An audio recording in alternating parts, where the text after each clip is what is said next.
Welcome back to Doctors and Litigation, the L Word.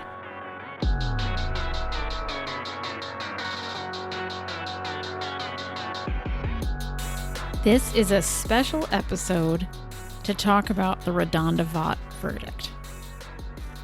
I know I've been promising the final episode in this series for a really long while, and I will get back to that.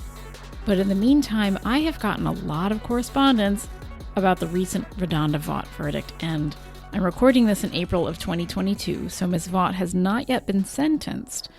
But the verdict was enough to really shake the core of medical professionals after Nurse Vaught was found guilty of negligent homicide in the accidental death of Charlene Murphy in 2017 caused by a horrific medication error.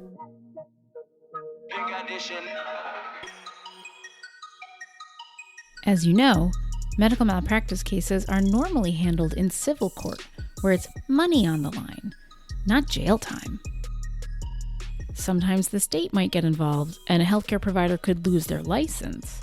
But in this case, the nurse involved in the care of a patient was charged criminally with negligent homicide for administering the wrong medication to a patient, resulting in death.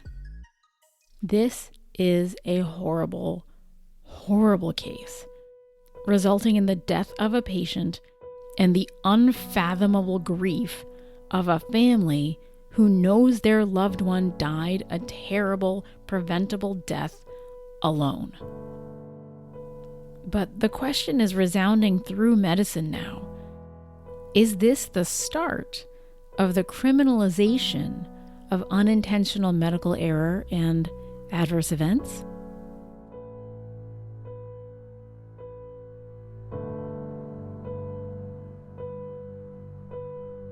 To sort through some of these thoughts, I turned to Marc Calvert, a medical malpractice defense attorney based in Houston, Texas. Here's our conversation.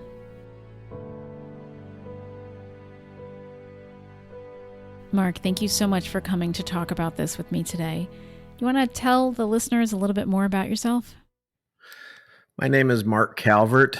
I live in the outskirts of Houston, Texas.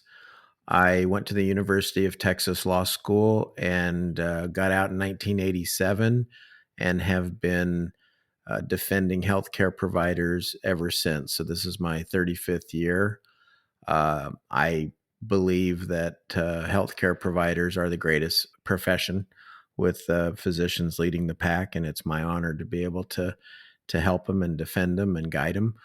And that's what I've done. I'm board certified. All I do is work with those who provide health care, whether it's lawsuits, board actions, peer review, even contracts and questions like that. So that's my niche. Well, thank you so much for what you do. You know, it's very near and dear to my heart. I just want to start off by talking about the events for any listeners who might not know exactly what happened. So here is the timeline as best I understand it. So RaDonda Vaught was a nurse who was working in the ICU at Vanderbilt. And in December of 2017, the patient named Charlene Murphy was admitted to the neuro ICU for a head bleed. I think it was a subdural hematoma. 2 days later, Ms. Murphy was improving and was sent for a repeat scan in radiology. And RaDonda Vaught was working as the help-all nurse in the neuro ICU at the time. I think that means that she was a bit of a float and kind of doing all sorts of different jobs, and at the same time was training another nurse. And she was sent to take this patient to radiology for her repeat scan. Versed, also known as midazolam, but Versed is what we're going to call it here for a reason you'll see in a moment. Versed was ordered for the patient for claustrophobia before her scan. And when Nurse Vaught took the patient to radiology, realized the patient needed Versed, she went to the Pyxis in the radiology department and typed in VE for Versed, and it didn't come up. Now, this is in the setting of the EMR having not been operating normally in the weeks before, where orders weren't interfacing correctly with pharmacy, and so she just thought this was another thing she had to override. She did an override function, which gave her access to a wider array of drugs, and she typed in VE again, and now a drawer pops open. But unfortunately, this drug was not Versed. It was vecuronium, which is a powerful paralytic agent that we use when we're intubating people. But Nurse Vaught had to ignore several pop-up warnings. She ignored the fact that vecuronium is a powder that needs to be reconstituted. There was a warning on the vial saying that it was a paralytic agent. There was no bracelet scanner available in radiology, which is a lot of times another safety thing. And normally for a drug like vecuronium, you're going to need, a second nurse to verify. None of those things are available to her. She administers the drug and leaves the patient in the radiology department awaiting her scan.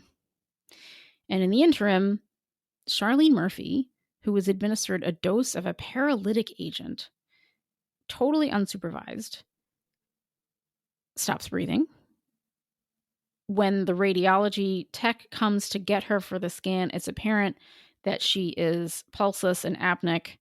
They call a code. They try to resuscitate her. They were able to resuscitate her, but she suffered an anoxic brain injury and then died later in the day. Now, Nurse Vaught was completely overwrought, realized what had happened, discloses her error to everybody, to all important parties in the hospital, explains exactly how it happened, and is beside herself. Now, it turns out that Vanderbilt does not report anything to the state. They rule this death as a death from natural causes, and they subsequently fire RaDonda Vaught. And then in early 2018, they have an out-of-court settlement that they negotiate with the family that includes a non-disclosure agreement. And nobody really knows what happened outside of the walls of that hospital until October 2018, an anonymous tipster reports this death as a medication error to the Department of Health. Initially, the Tennessee Department of Health decides not to pursue any disciplinary action against RaDonda Vaught. But then in the wake of that, in November of 2018, CMS, Center for Medicare and Medicaid Services, conducts a surprise inspection at Vanderbilt in response to that anonymous complaint. And they find out exactly what happened and that things weren't reported the way they were supposed to be. In February of the following year, Vaught is arraigned in a criminal case. In September of 2019, the Department of Health reverses their decisions, suspends her nursing license, and then ultimately, after COVID delays, RaDonda Vaught went on trial in March of 2022. At the time we're recording this, just last month, it was a 4-day trial, and she was found guilty of gross neglect of an impaired adult and negligent homicide. She will be sentenced in May. So, Mark, what a terrible case for all parties concerned. Obviously, first and foremost for this patient and for her family. But I also feel for this nurse who made an error that anybody working with technology and EMRs in the hospital these days can kind of understand. And she disclosed this error herself. Where do we even start with this? It is a tragedy. There's a lot of moving parts here, and I've been giving it some fairly deep thought because I wanted to be able to have a intelligent conversation with you and offer some heartfelt and experienced opinions. I'd like to do a little bit of a disclaimer. I hate to Monday morning quarterback both healthcare and legal effort. And so, obviously the facts that I know are essentially what you've related. And I've done a little bit of reading and looked at some articles. I've watched some YouTube videos. I watched at least part of the testimony of the prosecution's expert against Ms. Vaught. I watched a couple of short interviews with Ms. Vaught to try to get a little bit more information. So my first disclaimer is I don't think I have all of the details and know all of the different angles and layers. Next, I would say this opens up a lot of sensitive areas, and I read some of the feedback on the YouTube video I watched where it was a nurse that was kind of dissecting it, and there was just a lot of outcry from healthcare providers, nurses in particular, about what a slippery slope this is, and the danger and the pressure that it puts on healthcare providers. And I can see that it's a hell of a mess and a very tough situation. And I can look at it, I think, from both sides, and also offer some legal thoughts. So, Mark, most of us as healthcare providers we're already wary of the threat of civil litigation. But this is a scenario that most healthcare providers would never dream of happening, of being named in a criminal case over a medical error. So, I guess my first question is just a practical one. Would malpractice insurance even cover the defense of a criminal case? Like, is that something where a malpractice defense attorney like you would represent us, or would we need someone with more specific experience in the criminal justice system? I saw that RaDonda Vaught had a GoFundMe for her legal expenses, which makes me feel like she's not adequately covered to defend herself here. So, in general, most insurance policies that I have reviewed in over 3 decades specifically exclude providing coverage, meaning paying defense fees and other expenses for intentional and criminal acts.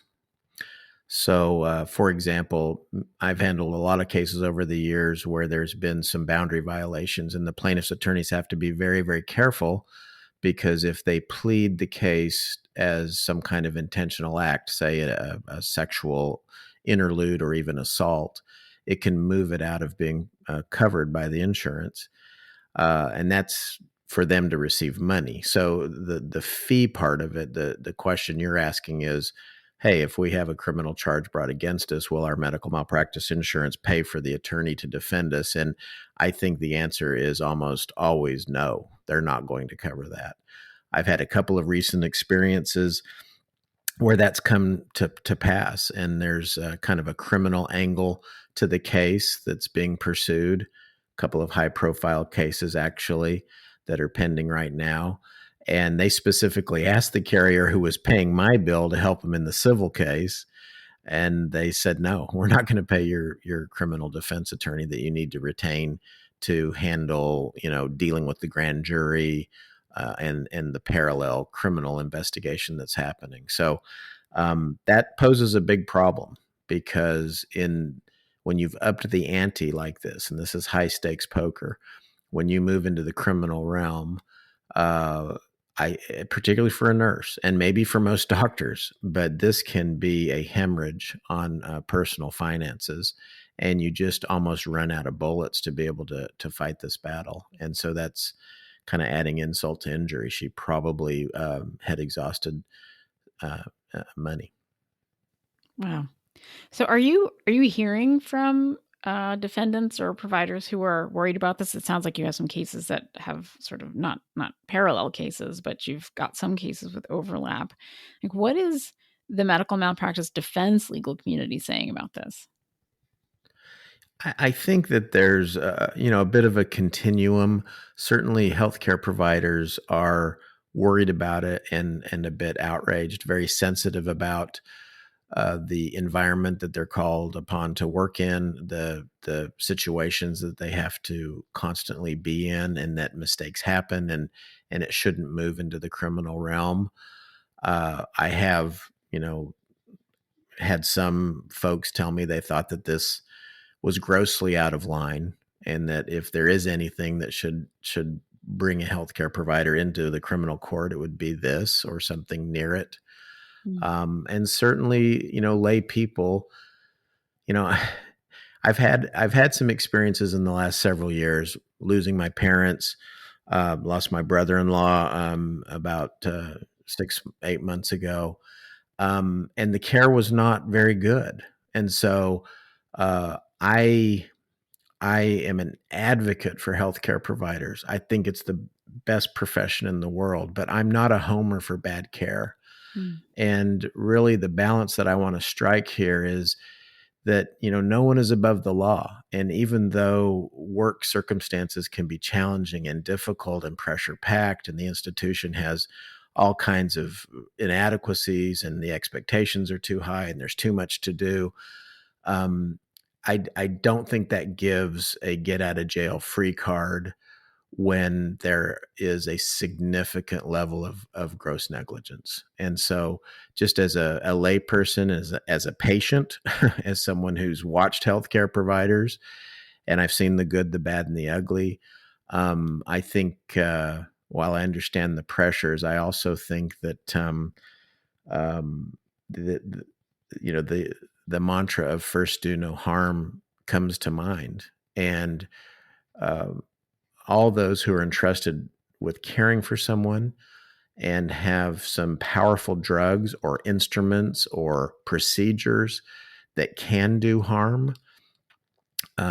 It just needs to be a repetitive, sobering thing so that we touch first base and second base and third base and home and don't skip over those bases and cause trouble. And so, complications are going to occur, even though great, talented, capable healthcare providers are performing the administration or the procedure.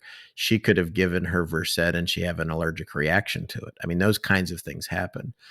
But the complication that happens where there is running several stop signs, you look at the family, and I don't think you can say, look, sorry, but we're immune from more justice than usual. I think providers are worried about where the line will be drawn. I think lots of us are involved in cases involving death. We all know that providers are often sued in the civil system with serious allegations, even if no malpractice occurred, or if the failure was on the part of the system. Do you feel like creep into criminal litigation now is something that we have to worry about? I don't. I think that this is not necessarily a one off, but I think it's in a very limited arena, a very limited area. Uh, we have the so called never events. And, I mean, sponges being left behind in procedures or instruments being left behind, operating on the wrong body part, uh, this type of medication error. I mean, there's others that the Joint Commission talks about, and so we talk about never events, and it's a constant wrestle to try to rein those in. And I get that, and I know mistakes happen to good people. I think that this is a very rare situation, and one of the things I think we need to take a little bit of a deeper dive on is what needs to be proven. When I listened to the YouTube presentation by a nurse, and she did a good job, but she kept talking about, I can't believe this person is going to be charged with murder, or she didn't mean to hurt anybody. And there are some nuances in the law that kind of account for these types of situations. So typically, I mean, a little bit of a law 101, typically to get into the criminal realm, you have to have some type of intent. You've intended to go in and rob the convenience store, or you intended to punch the person in a traffic situation. So that's the mens rea, or the intent. But there are things that happen in this world where they didn't intend to hurt or kill, but it still happened. And so, other incidents that kind of came to mind for me as I contemplated this would be things like somebody driving while intoxicated and plowing into a car and hurting somebody or killing them. We've seen police using some deadly force on occasions when lesser force was indicated. And I'm not a proponent that happens a ton, but when it does happen, maybe they didn't intend to kill, uh, but shouldn't the actions be evaluated? And they didn't intend to kill anybody, but they're dancing on an edge of behavior and in such a gray area that there's a high risk of injury to other people. This is what I don't understand. I want to come back to talking about how this mistake was made, because I kind of get it. I see how this mistake happened. It's probably not as egregious as most people who don't work in a hospital system think it is when you say, oh, she overrode 10 different warnings. We can talk about that in 1 second. But there has been a way in the civil courts for particularly negligent, gross negligence. Like there has been a system for that within the civil courts, or punitive damages. There are ways to really drive the nail in when we think that care was egregiously bad. But once we take it into the criminal, I just don't understand how that leap was made in this case. And I can't help but think that it was because of the original cover up with Vanderbilt, and that the case there had been an out of court settlement with the family, and they didn't have anywhere else to go but bring a criminal case. That was what my interpretation of it. But I don't understand how that leap happened, and whether that's going to be happening more often now that it's an option, or that people see that it's an option when they're really upset with the care that they receive. It's an insightful point, and it's obviously a little bit of the elephant in the room, how Vanderbilt handled it, how it was set up. The nurse was almost, put into a position where failure was more likely than not, in a way. And I hear what you're saying. What are the recourses when something like this happens? Typically, for justice and reparations, it would be a civil lawsuit, which they didn't have to pursue because Vanderbilt worked out a settlement. It would be a board complaint or something with the licensing board. And it's my understanding that ultimately she did lose her nursing license. And so the more draconian arena then is criminal. And, the purpose of the criminal court is to get justice for the victim and their family, to punish, but it's also to deter and to send a message. So, Texas is notorious for being pretty hard on murderers, and there's a lot of stories where people are willing to kill somebody in California, but as soon as they've traveled to Texas, they don't finish the job because Texas will put them to death. And I'm not gonna, I'm not prepared to debate the death penalty or that approach or anything like that. But just, first year of law school, you learn that one of the reasons for the criminal courts is to deter, to send a little bit of a message. So what message is being sent to healthcare providers? Perhaps not that good of one, because I think that the interpretation has been, wow, if I make a mistake and there's a bad outcome, then I'm in trouble, not just from a civil lawsuit perspective, not just even with my license, but also I might serve time. And, is that going to improve care, or is that going to drive people from the industry? I think that it's these are fair questions, and the jury's out a little bit, no pun intended. But, returning to kind of what happened here and why they went with where they went, here is the standard. I looked it up for Tennessee. Here's the Tennessee statute. So criminally negligent homicide occurs when a person's criminally negligent conduct results in another person's death. So what's criminally negligent conduct? And this is where we kind of get into the meat of it. It's when the person, so Nurse Vaught or someone in her situation, ought to be aware of a substantial and unjustifiable risk that the result will occur, meaning death, based on their actions, and must be of such a nature and degree that the failure to perceive it constitutes a gross deviation from the standard of care that an ordinary person, which in this situation would be a nurse, would exercise under all the circumstances as viewed from the accused person's standpoint. So when I have looked at some of the different things, there are some things that have jumped out where you kind of scratch your head a little bit. And I'll just bullet point a few. And this makes it a hard case to defend in any court. But first of all, she told investigators that she was distracted by an unrelated conversation with a colleague when she grabbed the wrong drug from the medication cabinet. She overrode safeguards that came up, as you mentioned. She didn't coordinate with the hospital pharmacy. I guess there were 4 warnings or pop-ups that came when she was withdrawing the medication from the cabinet. This idea of the medication being a powder when Versed is a liquid she admitted that she found that puzzling. She hadn't given VEC before, so she has to reconstitute it. And then at the top, and they have a picture of this in the article that I have printed out, but they have on the top of the lid, where I guess she's going to be dealing with it, bold lettering on the medication bottle cap that says, "Warning, paralyzing agent."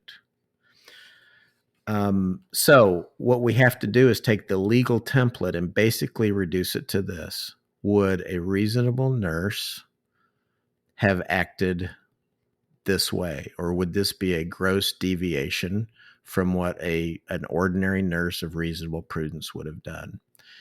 And this is where the rubber kind of meets the road, because people who are listening to this, whether it's nurses or doctors, I think we have to say, would someone kind of an ordinary, solid, doing their job, not the best, not the worst, would they have run through all of these different stop signs? I think the Tennessee district attorney, that area's district attorney, and there is kind of a political element here. I guess he's up for re-election, so that's another factor kind of going on. But he concluded that this was too many red flags, and it was gross negligence to not pause for a moment and say, hang on a second, this isn't going very smooth. I either need to get some help or I need to really focus here, because first do no harm. And so I don't think it's going to be, okay, now it's open season on healthcare providers. Will it open up a little bit of a door in that regard? You might see a little bit more of it. But how often is this happening? Because if it's happening a lot, then the door needs to open up. If it's not happening enough, it will shake out, and some of these people will start beating the charges. So I have two comments about what you just said. One is that I think it's very hard for someone who doesn't work in a hospital system to understand how there is a sense of there but for the grace of God go I. Because there is not one of us. I can guarantee you this. If they say they haven't, they're a liar. There is not one of us that has not made sort of a technology-based mistake. And there are numerous studies about how electronic health records, ordering systems, things like that, how they are actually error-inducing in some ways. And in this particular case, I can see how this went down, because I block pop-up warnings 20 times a shift. I get a pop-up warning when I order a medication on a 65-year-old man because it could be harmful in pregnancy, right? I get interaction warnings on drugs when people come in already taking those two medicines and it's an interaction that's harmless. I dismiss these warnings every day, countless of them. And it's very hard to differentiate between the true alarms and the fake alarms when the machine is crying wolf literally all day long. And so it's really hard sometimes when you're not in a mindset that you're already doing something dangerous. Now we know, like when I'm doing an airway and I know the vecuronium is going in, like I know this is a fraught situation.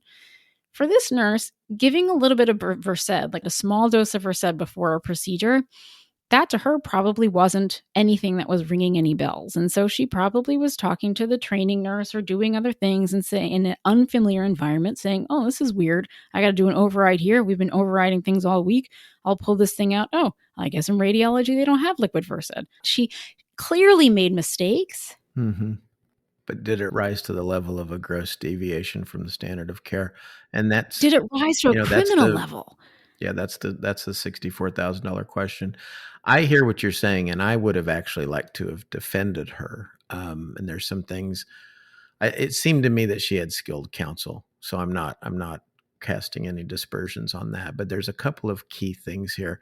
Now, just to kind of mix in a couple of thoughts on what you just said, because I agree. This, you're in a different area of the hospital, and the pharmacy hasn't connected the order, and I get all of that. But for a layperson and for somebody who defends y'all, I would also say, okay, this is where you start walking slower. This is where the ice might be getting a little bit thinner, and I think safe people start to walk a little bit slower when there's some things that are happening. And there's a couple of other things that I think are bigger. One, the name of the drug is right there, and she had to look at the instructions to reconstitute this.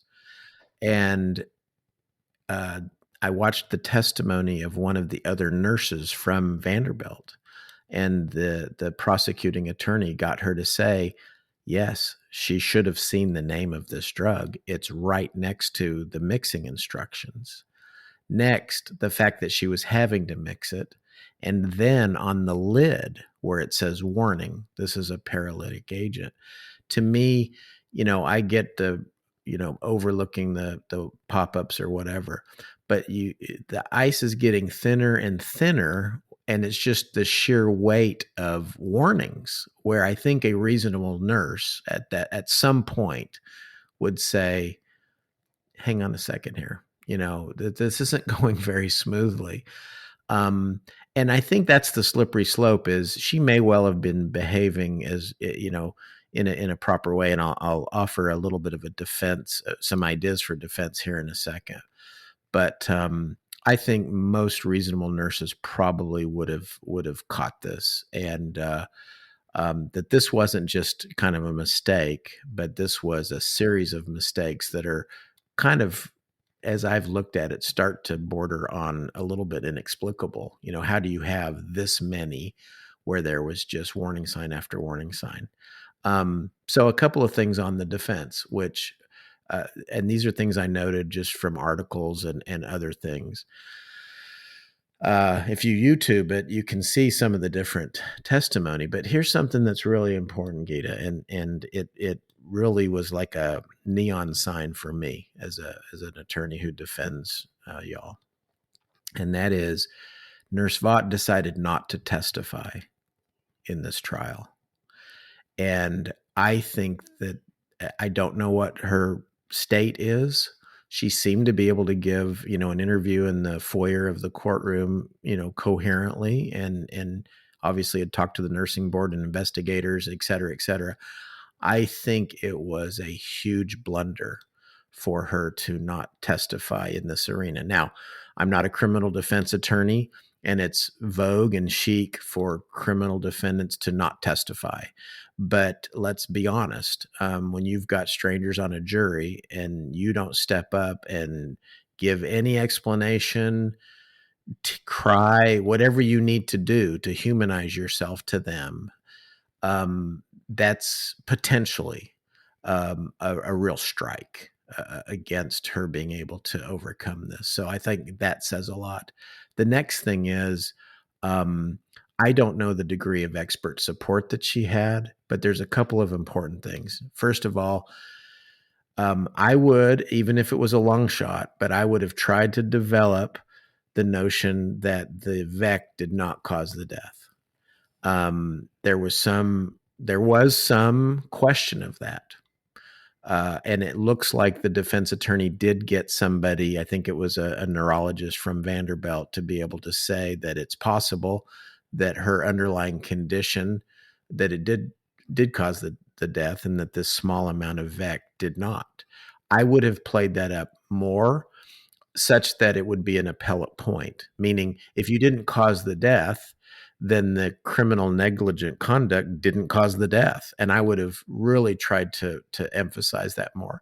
Another thing that I would have done, that the first medical case I ever tried was a nurse in a family practice setting who, a patient was sick, and on the folder and on a sticky on the door, it said, this patient is allergic to, I think it was ampicillin. It was some penicillin. And she gave him the very thing he was allergic to, and he had an anaphylactic reaction, went to the hospital for a while. They had a board-certified neurologist testifying that he had suffered from brain damage. And I was a very young defense attorney. That was my first standalone, do-it-by-yourself medical case, probably 33 years ago. And I remember one of my defenses was, look, ordinary, reasonable people can make mistakes. If you're driving down the freeway and you exit Bissonnet and you meant to exit Beechnut and you misread that sign, That's not negligence. That's just being made of clay and having human fallibility. And for Nurse Vaught, I would have gotten an expert to emphasize that point, that somehow cognitively she got locked in that she had the right drug, and really show how that can happen to a normal, ordinary person. And I think that's why there is the outcry by nurses and healthcare providers, is what you just said, and that is, this can happen. But you've got to be able to explain it to the jury as to how, because it scares lay people that it can happen. And we've got to explain that it doesn't happen that often to the extent of a death. And here's why it can happen. And that may help get the nurse off. So it's heartbreaking to me that I don't think that anything systemic is going to change because of this case. Like the sins of 1,000 other admins and tech workers and all the people that go into making these systems as clunky and difficult as they are, all sort of boils down to where, RaDonda Vaught is the tip of that spear. But, in terms of true culpability, there are systemic problems that need to be fixed. But you cannot hold a corporation criminally responsible, can you? Well, you certainly can't put Vanderbilt in jail, right? Exactly. We don't have a jail big enough to hold the building. I think when we start moving things into the criminal, I think that RaDonda Vaught's attorney used a phrase that, it was like playing a game of musical chairs. And when the music ended, Vanderbilt had a seat, but RaDonda Vaught did not. And so here she is now going to serve a prison sentence for... It just seems very hard for me. I believe that this was a completely negligent act. I don't think that it is without precedent. And when there has been precedent in the past, it has been handled in the civil courts with maybe punitive damages or license revoking and things like that. But to make this woman go to jail for working in this system that, to my mind, it sets us up to fail every single day. I find that really hard. And I find the prospect of that being increasingly used as a tool thought to be an agent of change is misguided. Because I had said I had 2 points way back when, but my second point at the time was to say that, she self-disclosed her error. She told everybody that could listen about how what happened. And do you think that people are going to self-disclose what happened anymore after that? Yeah, excellent points. And I think that's one of the reasons she should have testified at trial, because I think that it would have softened the jury's hearts a little bit more. Jurors' hearts. It is a noble thing to own up to that. But I don't know that, the phrase equal justice under the law comes into mind. And so for people who suffer from this experience, and to me, the best template is to say, okay, we're talking about this a little bit in the abstract. We don't know the players. We don't know the patient. We don't know Nurse Vaught. But let's just pick a 75-year-old who we adore. Might be our mother, might be an aunt, might be a neighbor. And they may have 10 months left. They may have 10 years left. They may have 25 years left. And this was a horrific series of blunders. And so when we think of one of our loved ones experiencing this fate, it's a little bit sobering. I would not be happy. Oh, no. My mom's not around, but I would not be happy. No, of course not. You would want someone to be responsible. You would want the system to change for the better, perhaps. You would want some sort of, I'm sure I would want, I've wanted to sue people. My father had substandard care in a hospital. I wanted to sue somebody.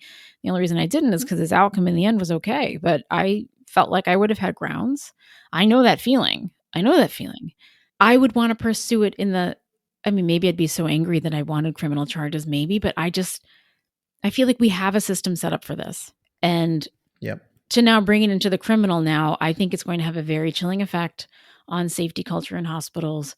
I think it's going to have an impact on whether or not people continue to do this work. Yeah. We're at the very beginning of it. I don't know what the ripple effects will be, but that's the feeling that I have. No, I hear you, and it could. I can't rule that out. It's a tough situation. I've really kind of swung back and forth because I've always defended healthcare providers, and much of it is in a gray area. But usually you can get away with, hey, this was a reasonable act at the time. They didn't have hindsight information, or the outcome wasn't related. You have some watering down, factors. This is a tougher one, and we'll see what the fallout is. I hope it doesn't chill people, but I the unfeeling state might say something like, we're going to take this one situation at a time, and when it meets the standard, we're going to pursue it, and we'll let citizens of the county decide. Because it's not just the pursuing of the charges, but you had a unanimous verdict. So there are some layers of protection. I think it's hard to get a unanimous verdict in this type of situation. I don't want to be a broken record, but I think it was a mistake for her to not testify, to have an expert go against her and her not be able to even get up there and counter some of those things. I think that would have given the jury something to kind of hang on a little bit. As I understand it, the family didn't ask for them to pursue criminal charges and didn't really want that to happen. Now, I think, was it the daughter-in-law? There was a member of the family who testified and was quite emotional about it, understandably. But I don't think they were, headhunting or looking for it.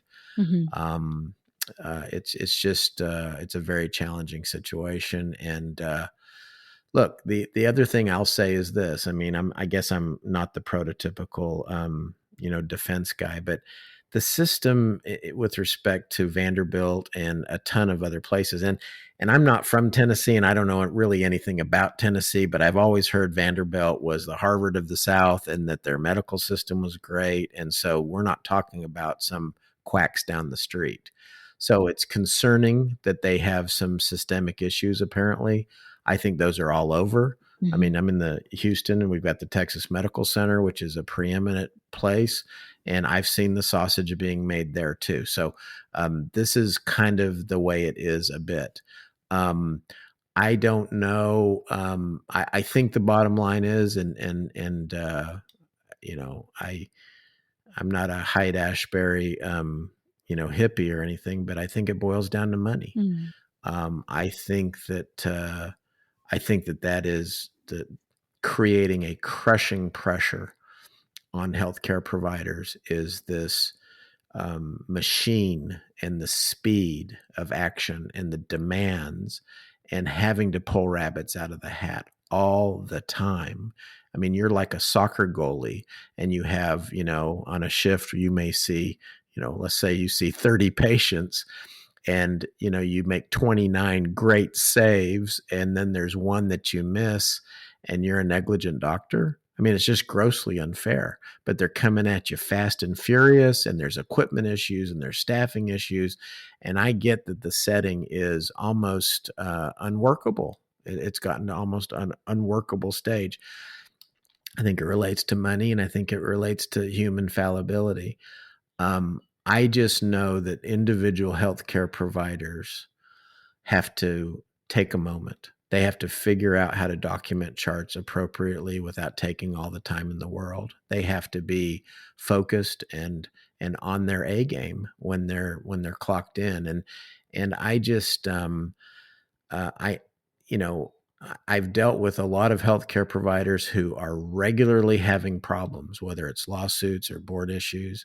And I've dealt with others that rarely have problems. And what is the difference? And I think certainly there might be a little bit of a difference in skill, but mainly it's on attention, bedside manner, and just having that sixth sense. And like I say, I think Nurse Vaught was walking across a frozen lake, and when you start to hear some cracks and some of these things start to happen, and then there's more cracks, you don't walk faster, you walk slower, and maybe you stop, and maybe you turn back, and maybe you get some help. And I think some people who avoid these nightmares are better skilled at recognizing, hey, Houston, we might have a problem here, and I need to slow down. I need to get some help. I need to retrace my steps here. Let me read this medication again. Let me go back to the ABCs of how to do this, regardless of the systemic problems at Vanderbilt. Read the label, kind of go back to that, absorb that, digest that. Not, I have 1,000 things to do, so I just hope that this isn't another one I kill today. If we let that happen too, we don't want to have nurses on trial when there's a mistake, but we also don't want to have a situation where they're not accountable in a way where it kind of causes them to pause a little bit. Because, I think that professionals either do it right because that's the nature of how they are. They either have that level of conscientiousness or skill, or they do it right because they might get in trouble. And like in Texas, we have protections for emergency medicine doctors. Well, not every emergency medicine doctor that I've defended down here is a Gita Pensa who has the integrity and the skill to do it right, because that's just how you are. And guess what? Having a more difficult time proving things with emergency medicine, I have dealt with some of them that are sloppier. I have dealt with some of them that aren't giving it like you do. And it rocks me a little bit. And it's like, are we going to have to get to where it's either carrot or stick, and you're going to get the stick if you don't do this right? Is that what we have to do to motivate some people to not make errors that kill other people? I don't think so, but sometimes we've got to be careful not to take advantage of the trust, and the waiver that's given by running as many stop signs as Nurse Vaught apparently ran. Well, I would like to see that stick swung a little wider. I would like to see the institutions have to bear some responsibility for creating the system and creating the conditions that enable mistakes as well. I want to make the point that nothing that I've said in defense of RaDonda Vaught is in any way excusing what happened, nor do I mean in any way to diminish the suffering of this patient. This is a terrible way to die. And their family, the grief, I cannot imagine. When you asked me to imagine it before, it's hard to imagine the degree of rage I would have over this. But being able to sort of step outside it and just look at as someone who practices in this environment, I hope I would never make a mistake like that. But I can see how it can happen.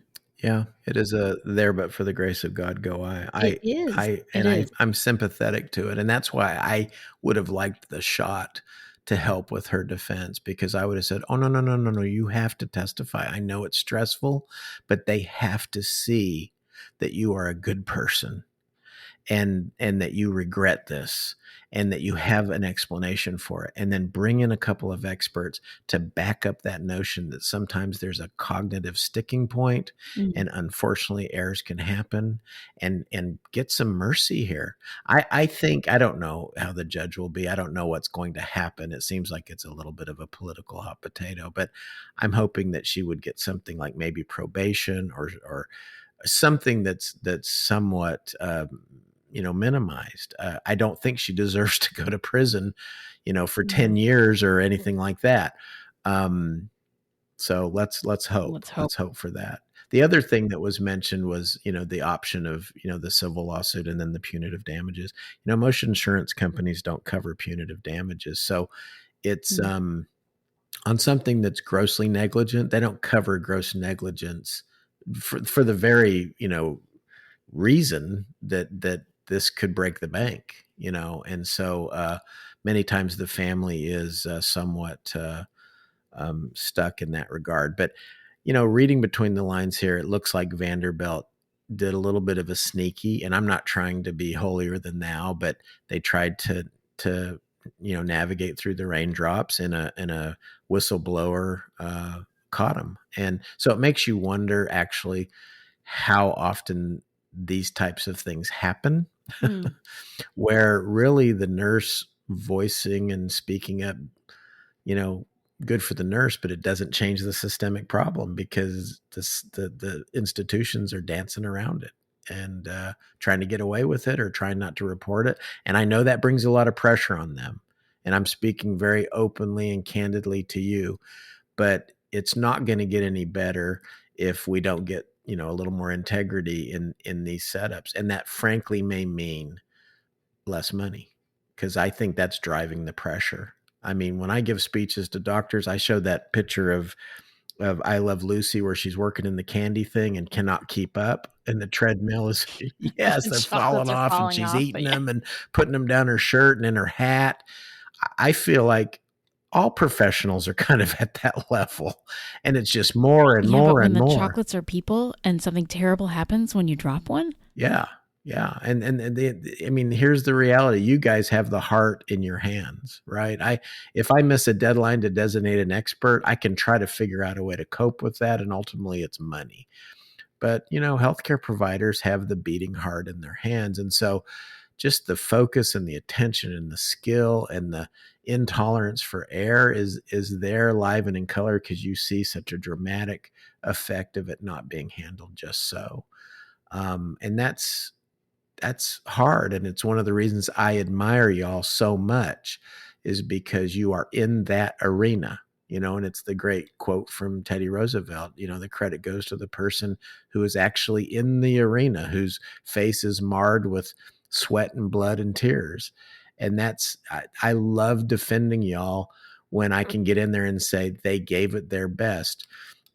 In situations where they didn't and a catastrophe happened, it's a challenge. Let's put it at that as a bottom line. It's a challenge to defend Nurse Vaught, but she should have testified. They should have gotten an expert, and hopefully the judge will go soft and lenient on any kind of sentencing. I don't think she deserves to serve some kind of long prison sentence. Well, thank you so much for talking to me about this today, Marc. I always appreciate your expertise and your perspective. Oh, it's my honor.